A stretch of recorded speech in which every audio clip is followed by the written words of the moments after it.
Man, we don't get a lot of good news. We talk a lot of bad news usually when it comes to Stellantis, but we might actually have some good news for a change.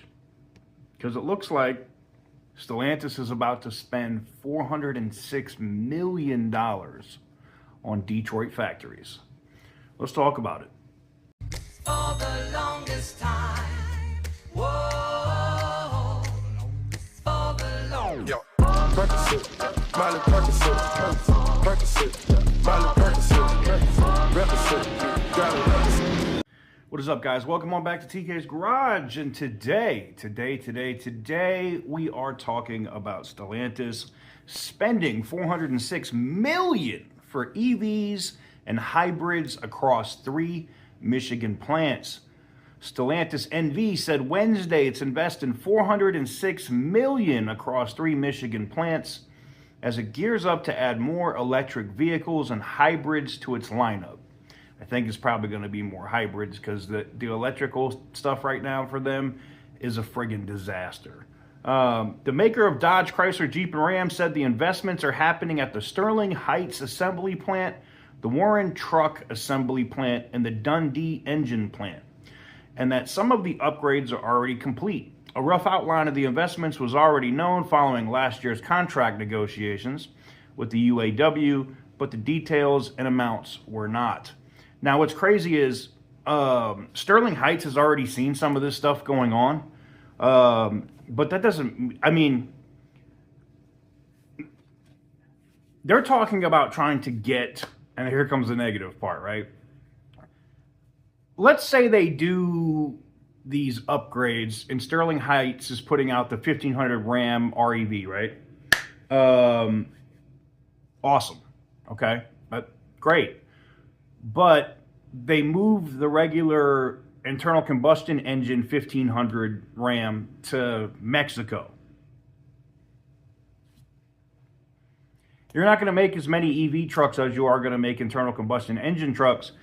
And that's the one thing that Stellantis doesn't clarify. The largest investment is at Sterling Heights, where the company is spending $235.5 million as it prepares to start building the Ram 1500 REV and the Ram 1500 Ram Charger pickups alongside existing gas-powered versions of the truck. The REV to launch late this year. The Charger was already supposed to be on dealer lots, so I don't believe this shit for a second, but whatever. The REV to launch later this year will be the company's first fully electric vehicle built in the United States. The Ram Charger is an extended range vehicle that runs on battery, but is paired with an onboard gas generator. Now, I will say this. The Ram Charger, if that's actually a thing, and it has a Rex, like, think BMW i3, but not as, a word I wouldn't say. Rhymes would say. I'm just kidding. The Ram Charger, oh man. It's probably going to be the better selling of the two, if I'm going to be honest. If you have a vehicle that can charge the battery while you're driving it on gasoline, you don't have to have that range anxiety.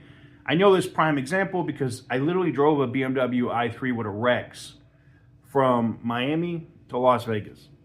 Oh, it took forever. It took 3 days or 4 days because I had to stop every 80-something miles because there was no charging stations. That vehicle ran on the Rex pretty much the whole way, and it handled it like a champ. It'll be interesting to see how that vehicle comes out.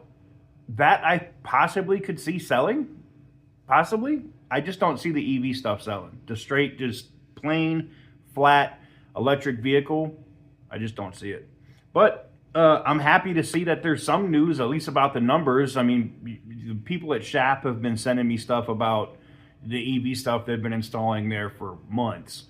But when they keep talking, they can install stuff and then they could put stuff in there to, like change the line and never do anything and still port out the manufacturing to Mexico. So even if they did turn that whole plant into a hybrid / EV plant, It's not going to put out as many vehicles as it did if it was just building internal combustion engine Rams.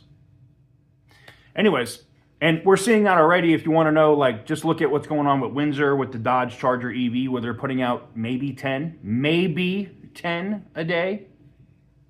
How's that going to look for shifts? Anyways, some positive news, but I'm going to be skeptical. Let me know what you guys think in the comment section down below. Give the video a big thumbs up if you like what I do. Hit the subscribe button if you haven't already. And as always, stay petty, my friends.